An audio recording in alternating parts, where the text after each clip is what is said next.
তোমরা কি কনসিস্টেন্টলি ভালো রেজাল্ট করতে চাও? তাহলে কিন্তু রাজদীপের এই ভিডিওটা তোমাদের দেখতেই হবে।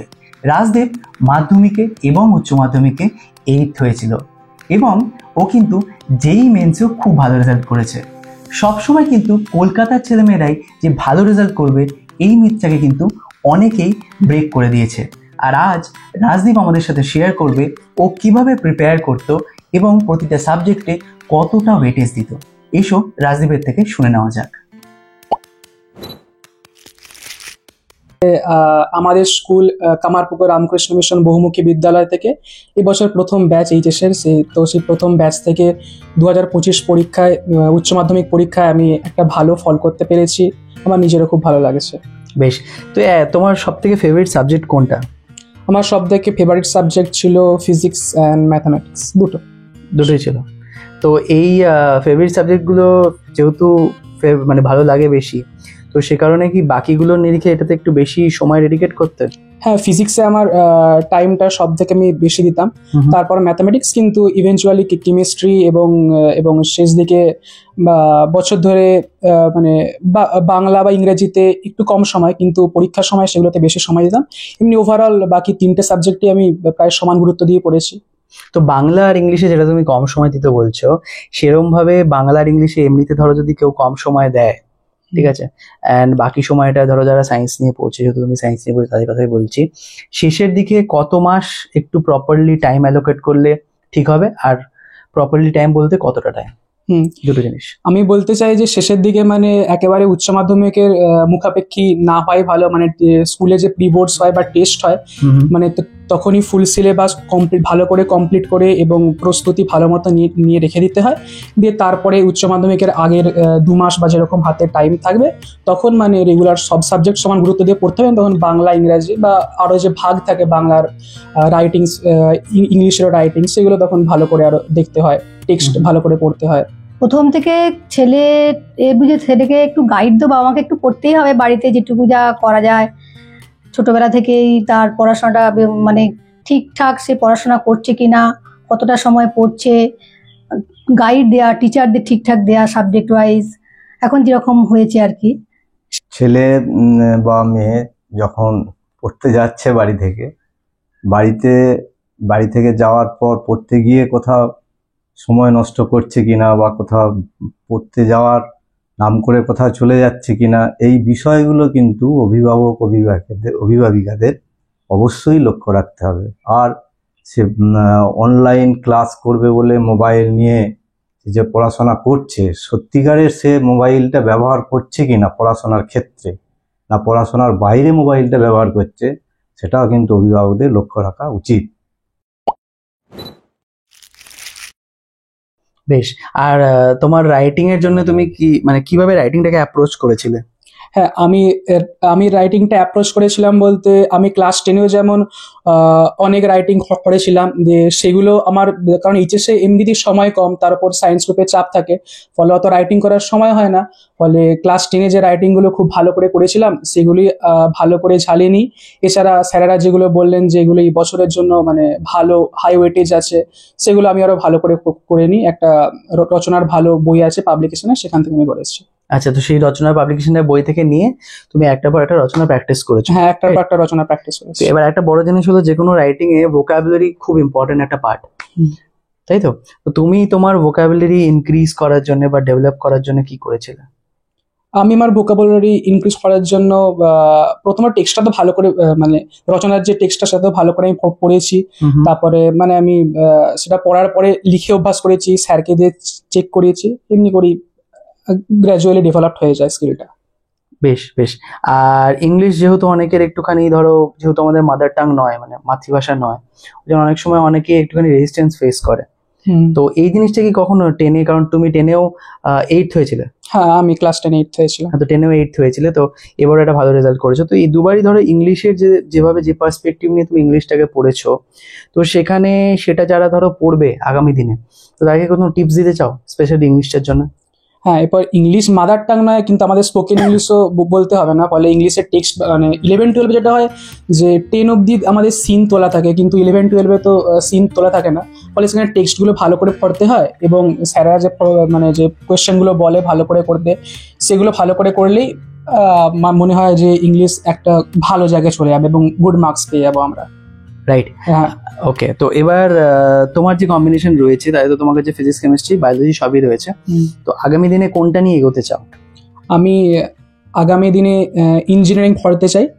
যে ইঞ্জিনিয়ারিং পড়ার পরে আমার রিসার্চের দিকেও যাওয়ার ইচ্ছা আছে, বিটেক করার পরে এমটেক, এবং ইঞ্জিনিয়ারিং এর উপরে আমি রিসার্চ করবো, পিএইচডি করবো, এরকম ইচ্ছা আছে। বাহ, বেশ বেশ।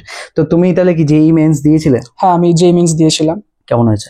আমার জেই মেন্সে ওভারঅল 98.2% এরকম হয়েছে। ওকে, তারপরে তো বেশ ভালো একটা স্কোর হয়েছে। তো এবার এখানে যেটা জানার বিষয়, ধরো যারা যারা তোমার মতনই অ্যাসপায়ার করছে, যারা খুব ভালো মার্কস বোর্ডসে এবং এরকম যেই মতন যদি কেউ সেই ইঞ্জিনিয়ারিং ধরো অ্যাসপায়ার করছে, ইঞ্জিনিয়ার হবে, সেখানেও একটা ভালো পার্সেন্টাইল স্কোর, তো তার জন্য তাদের পুরো প্রিপারেশন স্ট্র্যাটেজিটা কিরম হওয়া উচিত দুটোকে মিলিয়ে? দুটোকে মিলে মানে আমি যেটা করেছি, মানে ফিজিক্স কেমিস্ট্রি থিওরি হিসাবে আমি আমি বোর্ডের বইগুলো খুব ভালো করে করেছি। তারপরে আমাদের ইনস্টিটিউট মানে এটা কোচিং ইনস্টিটিউট হতো, সেখান থেকে স্যারদের নোটস আমি ভালো করে ফলো করেছি। এবং যেটা মানে ইঞ্জিনিয়ারিং বা কম্পিটিটিভ এক্সামের জন্য মেন যেটা কি পয়েন্ট, সেটা হচ্ছে প্রবলেম প্র্যাকটিস করা। প্রবলেম প্র্যাকটিস করা বিভিন্ন রকমের বই ফলো করেছি, কোচিং মেটেরিয়ালস ফলো করেছি এবং আস্তে আস্তে নিজের কনসেপ্টটাকে বিল্ড আপ করেছি। এভাবে আস্তে আস্তে সব সাবজেক্টই করেছি, physics chemistry math eventually same time দিয়ে।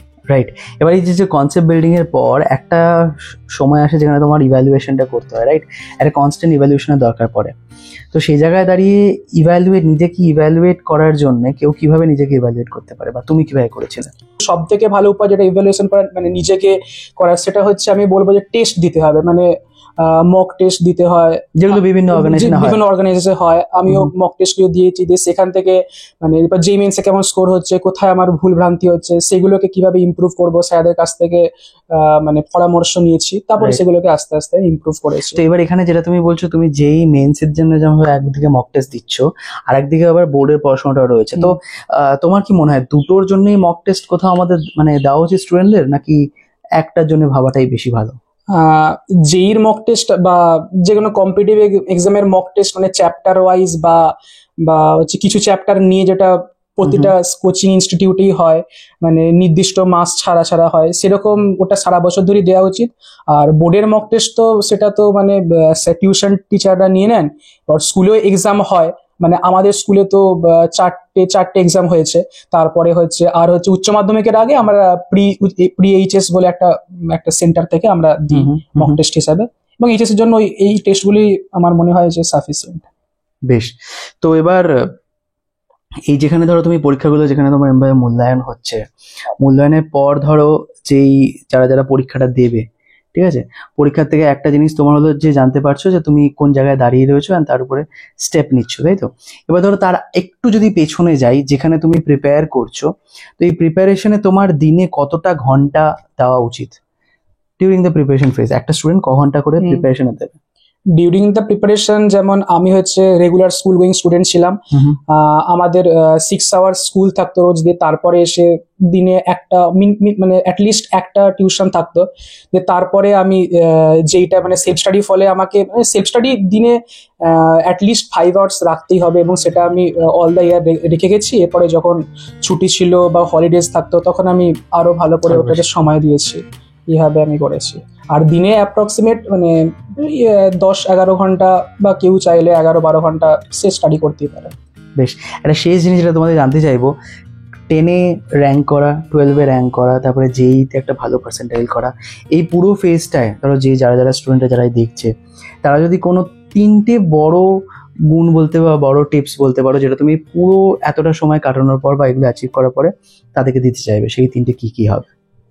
সেই 3টা আমি বলতে চাই, প্রথমত হচ্ছে হার্ড ওয়ার্ক থাকতে হবে, দ্বিতীয়ত হচ্ছে not only hard work but also smart work, আর এবং থার্ড আমি বলতে চাই মানে এক জায়গায় কনসিস্টেন্ট থাকতে হবে, মানে হচ্ছে না বলে আমি ইয়ে করবো, মানে আমার এরকম মানে খুব মানে ফেজে এসছে যেখানে আমার মনে হয়েছে যে হবে না, বা আমি হয়তো এরকম হবে না, কিন্তু তা সত্ত্বেও মানে আমি কোনোদিনও হাল ছাড়িনি, আমি চালিয়ে গেছি। এবং জীবনে এই সময় হার্ড ফেজ এসছে, কিন্তু সেগুলোকে ওভারকাম করতে হবে এবং মানে কনসিস্টেন্ট থাকতে হবে। বেশ। তাহলে আর হবে। তুমি যেখানে বলছো যে স্মার্ট ওয়ার্ক, যাদেরকে যদি আমি ডিফাইন করতে চাই যে how is smart work defined, মানে হার্ড ওয়ার্কের থেকে সেটা কতটা আলাদা, দ্যাট এক্সাম্পল দাও।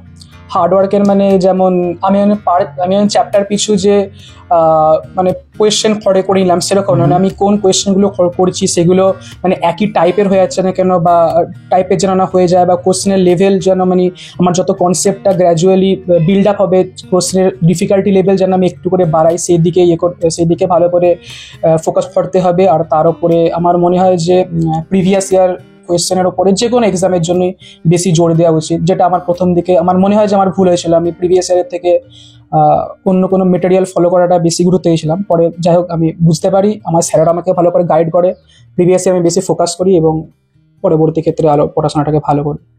Right, thank you so much আজকে আমাদেরকে সময় দেওয়ার জন্য, আর অল দ্য বেস্ট তোমার ফিউচার এন্ডেভার।